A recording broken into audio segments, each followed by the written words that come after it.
Bonjour à tous, je vous fais un petit suivi des Messor minor, espèce de Corse.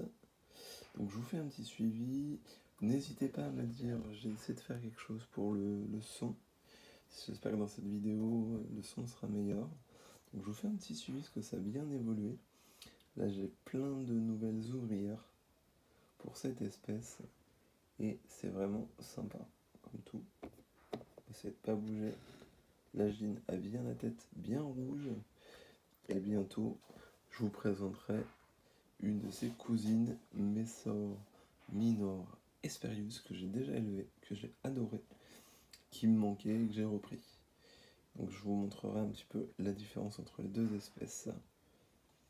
Donc là, vous voyez qu'il y a eu une belle évolution au niveau de la population, puisque là, on est passé à peu près une trentaine d'ouvrières.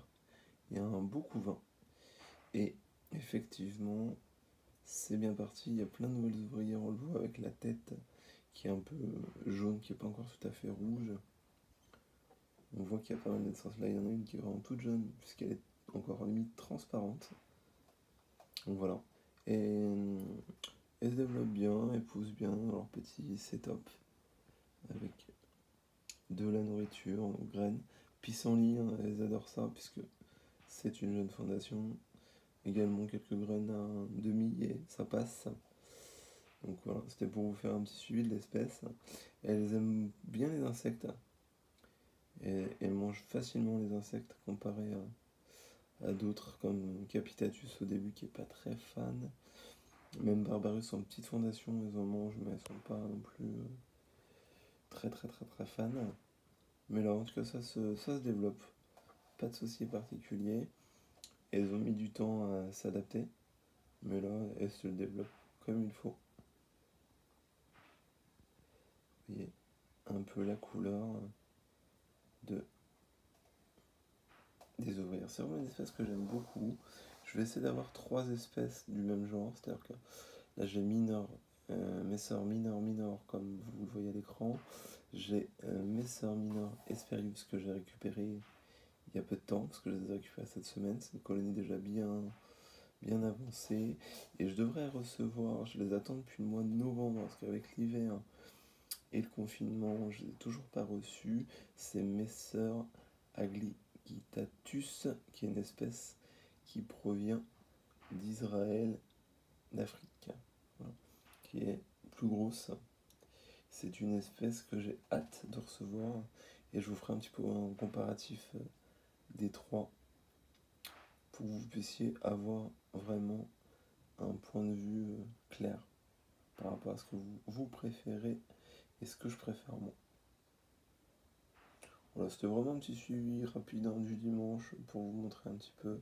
J'espère que les images seront nettes. Ça n'a pas l'air d'être le cas. Comme ça, est-ce que c'est mieux?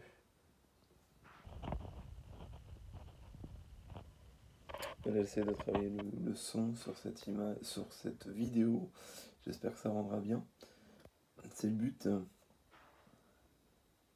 On peut voir qu'il y a quand même un couvain encore assez balèze.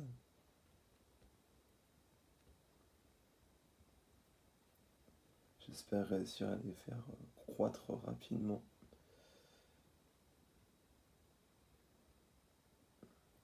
Là, on voit qu'il y a une ouvrière qui est toute jeune, qui a encore du mal à bien marcher comme il faut. En train de se nettoyer. Et la reine, tranquille.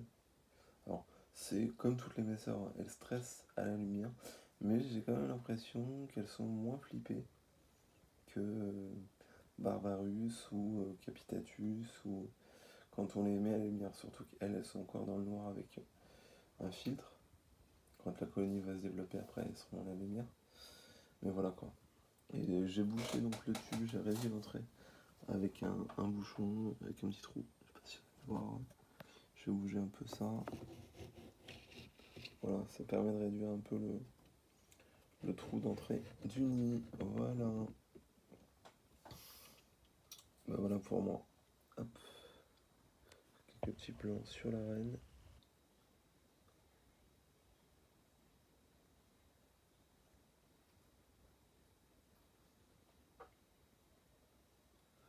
Voilà, voilà, c'est tout pour moi. Bon dimanche à vous. Salut, salut.